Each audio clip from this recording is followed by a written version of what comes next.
Story 1. I've never been the kind of person who craved company.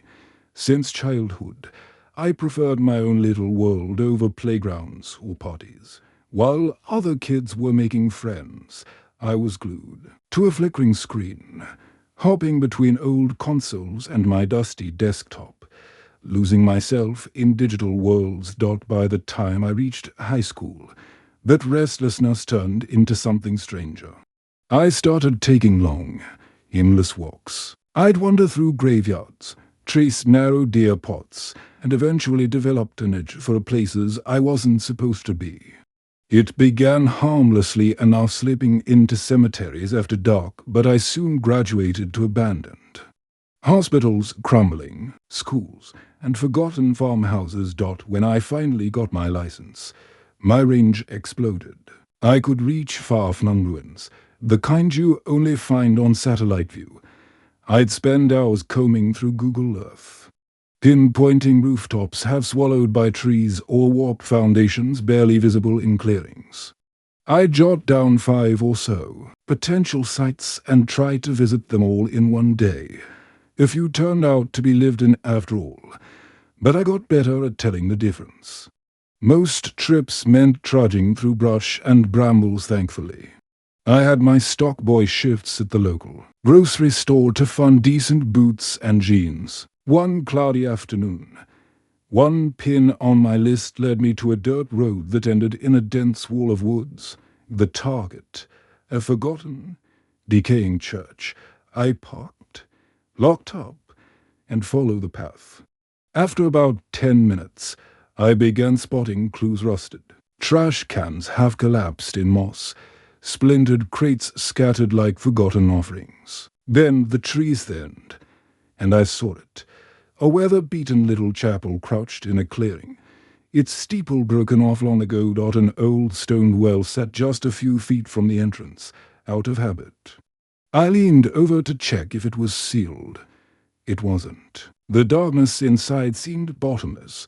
As I listened, a faint sound rose from below, a deliberate, rhythmic click, each one spaced about 2 seconds apart. Not dripping water, not falling debris, more like something knocking wood against stone. Something about it held me there longer than I meant to. I snapped out of it, climbed the porch steps, boards groaning under my weight, and nudged the door open. The hinges let out a slow, metallic moan that bled into the forest round me. Inside, the air was stale, heavy with dust and the sweet rot of old wood. Sunlight filtered through shattered stained glass, scattering fractured rainbows on overturned pews. The pulpit leaned forward like it was about to confess something, and beyond it, a tall archway led into shadows.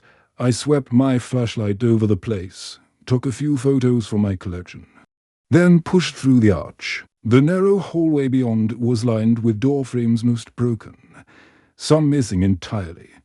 Webs hung like gauzy curtains across the ceiling. At the very end, a set of stairs descended into darkness. I used to get a thrill from basements, but this one made my skin prickle. The door stood open, inviting or warning. I forced myself down, each step shrieking under my boots. On the 7th, the wood gave way. My foot punched through, and I toppled forward, crashing into a heap of debris. Below, pain shot up my spine. My flashlight had skittered away. As I crawled toward it, a voice cut through the musty air, high-pitched, either a young boy or a woman, murmuring strange, slurred syllables. Only one word was clear: hello. I swung the light round. Nothing but dirt floor, broken chairs, and stone walls. Then I saw it.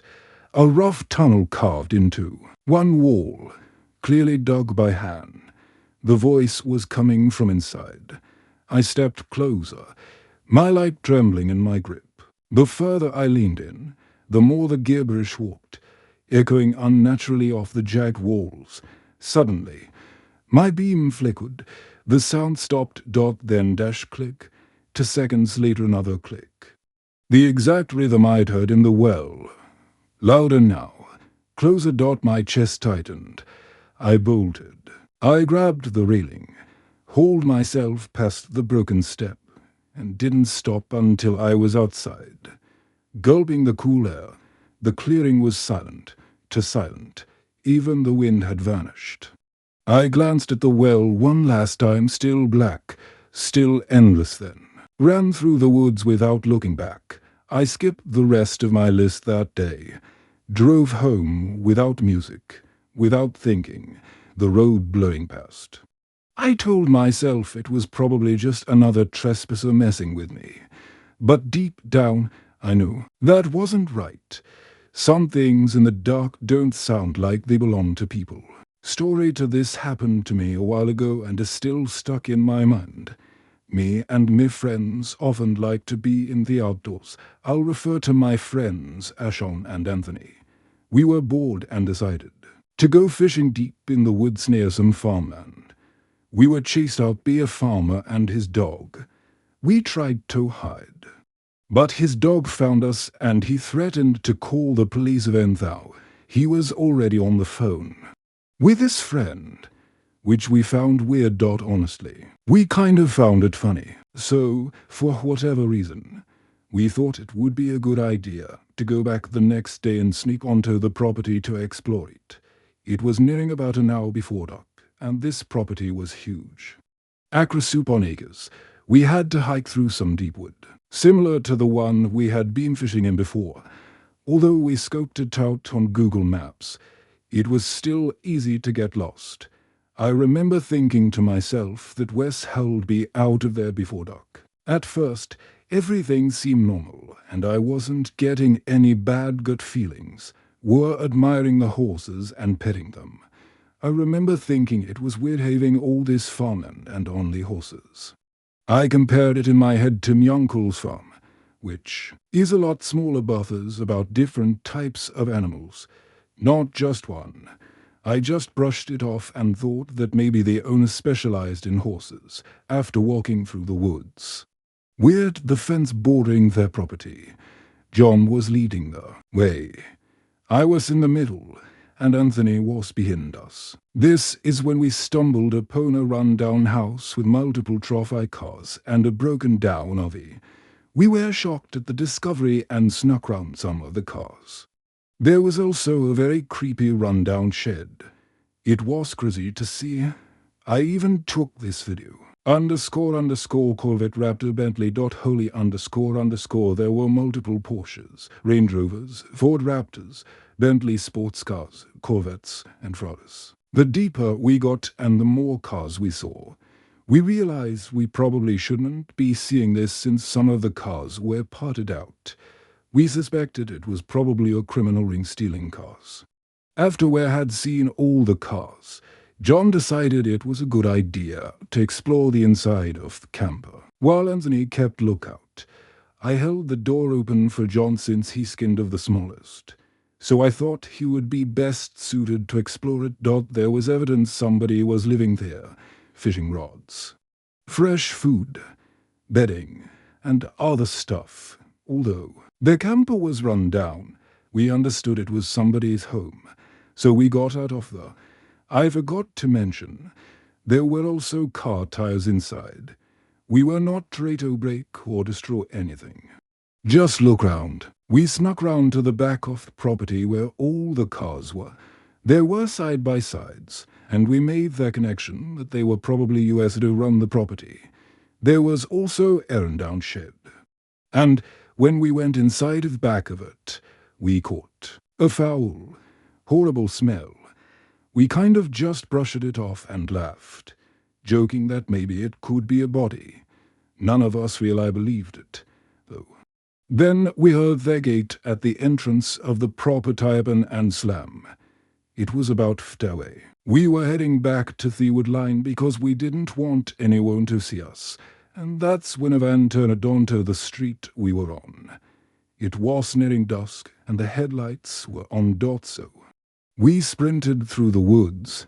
Not sure if he saw us. This is when we probably should have left. But we decided to explore the other side of their property. After walking along the outskirts and hiking through more woods, there were a lot more horses. but we finally got to the main house of their property again. It seemed very rundown. About FT to the right was another camper, or at least what looked like a camper. It was massive, about foot long, and probably hadn't moved in years. We almost missed it because it was completely covered in vines. Right next to it was another rundown jet ski, also covered in vines. We managed to get the door open, but didn't want to make too much noise since we were so close to the main house, even though it seemed abandoned. We wanted to be cautious, not just because we were trespassing, but because there was similar suspicious stuff on both ends of the property, which I could only assume was connected to the car stealing thing. I knew if we were caught, it would be a problem. We snuck around the house and saw what was probably the most luxurious car on their property. Although it was run down and old, it was still an amazing sports car, a Ferrari. I didn't get a picture or video since we were still near the main house and the horses were making a lot of noise. We got sketched out on the fair end of the property. There was a boat and cooler inside a fridge. John looked around the boat, and the cooler was about into some very thick vegetation. We joked about the probability of a body being in there. At this point, the mood was still kind of jokey because we were exploring something we weren't supposed to see. When we got closer to the freezer, another terrible smell came, like the smell of death and rot. We decided to back off, assuming the worst, and didn't want to open it in case there was something we really didn't want to see in there. We got a bad vibe, and we were on our way back when Anthony started hearing things. We paused and listened with him, and we heard the noises, too. I can't really describe them. I don't know if they were just normal wood noises or if everything just seemed amplified because we were paranoid. The vegetation was about head high, and there was a rock that each of us took turns standing on to get a better view of the property. When John went up there, we were still laughing and joking. Then he turned to us looking like he had just seen a ghost. He wouldn't speak, so I decided to get on the rock and look for myself. What I saw is seared into my brain over the vegetation. I saw a man sitting at a table with a black cat. That wasn't the scary part. When I looked at his face, there was no hair, no eyes, no mouth, nonus, no facial features at all. You can call me crazy, but I know what I saw. We were about 50 away, and it felt like a man was staring at us. But Wedge knew and they couldn't see his eyes since he had no features. There was also a woman with him who made direct eye contact with me, and that was the moment she started running in a direction to cut Yusuf from the property. I don't know if man's featureless face was real or if he had white medical tape or bandages covering it. I still can't decide. Brother's face was pure white and his head was very small. I still can't get it out of me head. After that, it was still dark and we had a long hike through the woods to get back to where we came from. We felt as if we were being followed almost the whole way. And we almost took route that was me out just to get away. There were weird noises, like stomping feet, galloping and screams. We tried to be quiet through the woods, but also tried to move quickly. We ended up making it back and made sure we weren't followed. I genuinely still didn't know what that was or if it was Schumann, but I can't get this experience out of my head, and I know none of us will ever go back. Story 3. I once visited a quarry in McKinney, Texas, and after what happened there, I swore I'd never set foot near it again. Let me give you some background first. The first time I went, the place already gave me a bad feeling. It was me, my friends Josh and Miles, and the plan was simple. Do some cliff jumping. We'd seen a few YouTube videos of people leaping into deep blue quarry water, and when we found one only 30 minutes from where we lived, it seemed like a perfect weekend adventure. Both Miles and I could drive, and since he had his jeep ready, we headed out. But when we got there, the vibe turned unsettling fast. A narrow dirt loop led toward the quarry. On one side were some run-down white storage buildings that looked like oversized metal boxes. On the other side, a tall fence guarded the rocky trail down to the water. We rolled in slowly, passing a forest of warning signs: nitrogen monoxide trespassing, blasting zone, and one huge piece of white-painted plywood that said in big, blocky letters, "Trespassers will be shot on sight." Now, in Texas, property owners can legally shoot you for trespassing, but it's rare still. Seeing that in writing made my stomach twist. We ended up parking back near an old gravel lot beside a boarded-up building that looked abandoned for decades. Stepping out, I noticed the whole place was quiet except for the crunch of gravel under our shoes as we walked toward the fence. A rusty pickup truck rolled by. The driver gave us a long, blank stare. No nod, no wave, just that cold, unreadable look before continuing on. We climbed the fence and headed to the smallest jumping ledge first. Within minutes, a fat water snake glided across the surface. Below, that was enough to make us explore further down, where we found a slightly higher ledge, maybe 25 feet up. We checked the depth, then jumped for about an hour before moving toward the far end of the quarry. That's when we saw the black Hummer. It stopped dead in the middle of the dirt path. The driver, a woman in her mid-40s with sharp eyes, rolled down her window and barked. "What the hell are you doing on my property?" I tried to play innocent. "We thought this was public land," I said, even though she clearly didn't believe a word. Her glare sharpened, and then she said something that froze us in place. She lifted her phone, spoke into it, and said, "John, bring the gun." None of us moved. My heart pounded so hard it hurt. She ordered us to follow her as she slowly drove toward a gate about 50 feet ahead.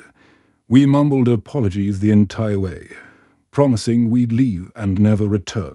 She finally told us the cops were on their way, and that we better run like hell down the dirt road before they arrived. We didn't need to be told twice.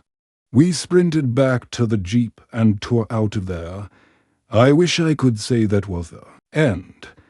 But a couple of months later, Miles asked if I'd be willing to try again if we brought more people. Against my better judgment, I said yes, as long as we had a big group. This time there were 5 of us. We decided to park at a church about 10 minutes from the quarry so our cars wouldn't be spotted.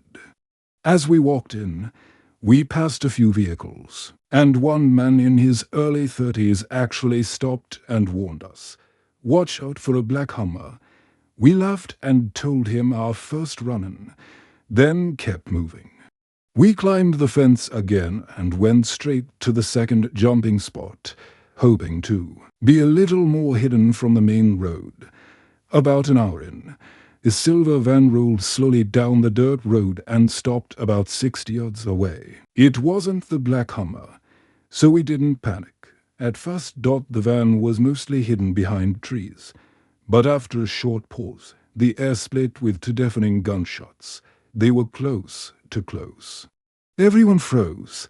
The only way out was a sprint across about 70 yards of rocky terrain to the main dirt road, then another long stretch before we'd be off the property. I took off first, my friend Aiden right behind me. The gunshots kept coming, maybe 8 in total, each one seeming closer. I kept glancing over my shoulder, but whoever was firing stayed out of sight. We vaulted the fence in a rush of adrenaline and hit the dirt road. That's when, by pure luck, we spotted the same guy in the white truck who had warned us earlier. We waved him down, breathless, and begged for a ride. Without hesitation, he drove us back to the edge of the property. We thanked him and didn't slow down until we were in the car. heading away from McKinney. That was the last time any of us ever mentioned going back, some places you can laugh about later. That Corey isn't one of them.